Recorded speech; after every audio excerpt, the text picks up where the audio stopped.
passé, hein, c'est quand j'étais enfant. À l'autre de mes 40 ans, je me demandais comment redonner à la communauté.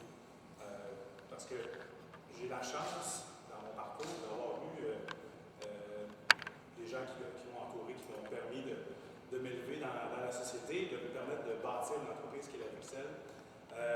Mais à l'autre de mes 40 ans, je cherchais une façon de redonner à la communauté comme que moi j'ai eu quand j'étais jeune.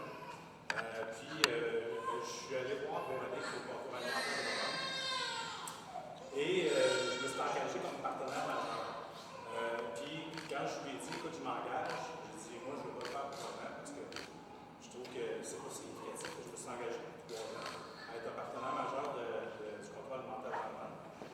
Et quand Véronique m'a approché dernièrement pour me dire, écoute, est-ce que tu aimerais ça partager un peu ton expérience de panier de Noël? J'ai pas vraiment hésité, en fait. Ça a pris peut-être 5-10 minutes. J'ai dit, parfait, je vais le faire. Dis-moi, quand j'étais jeune, j'ai une famille très, très pauvre. Ma mère, en fait, bénéficiait justement de comment on appelle ça?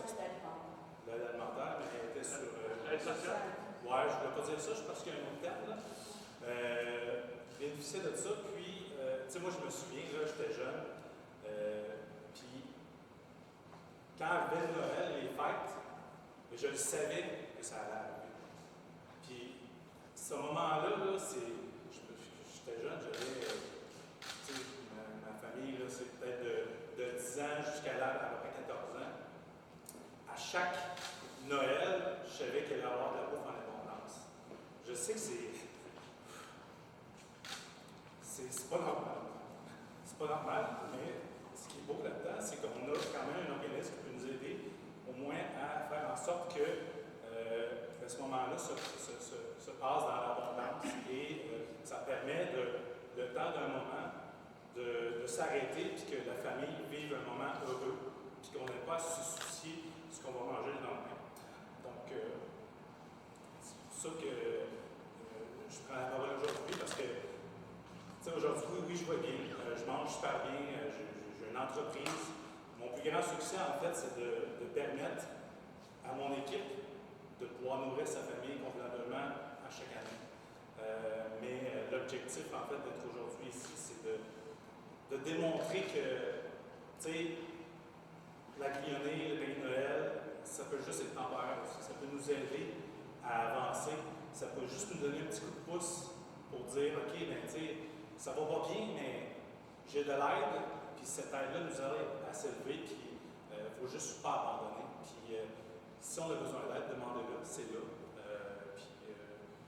En terminant, je voudrais juste dire que c'est vraiment une fierté pour moi d'avoir les moyens financiers de soutenir le contrôle alimentaire de Rome. Et c'est vraiment un honneur que tu me fais de pouvoir partager ma courte histoire sur ce qui est un panier de Noël.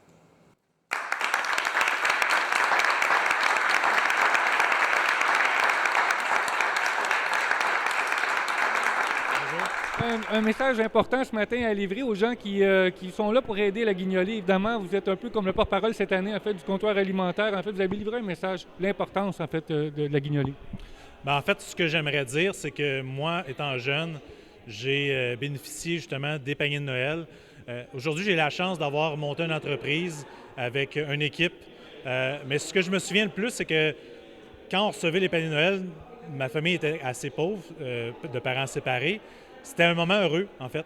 Puis je me souviens, j'appréhendais ce moment-là chaque année parce qu'on a eu de l'aide souvent. C'était un moment où je sentais que j'étais comme une famille normale, en fait, puis qu'on mangeait à notre faim.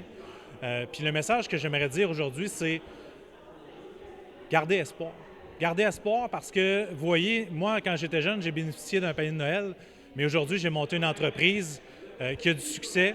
Puis ma plus grande fierté, en fait, c'est d'avoir une équipe, des employés, mais que ces employés-là puissent nourrir leur famille convenablement. Fait que ça fait partie de je pense, mon plus grand succès, outre celui de l'entreprise. Une belle façon de redonner au suivant, en fait, et vous rappeler l'importance, en fait, de demander de l'aide aussi quand on en a besoin, puis en même temps que c'est une situation souvent temporaire pour subvenir aux besoins. Exact. Puis vous savez, à l'aube de mes 40 ans, je me cherchais une façon de redonner. Puis je me suis souvenu que quand j'étais jeune, j'avais bénéficié justement des comptoirs, du comptoir alimentaire. Et c'est pour ça que je suis devenu partenaire majeur et que je me suis engagé.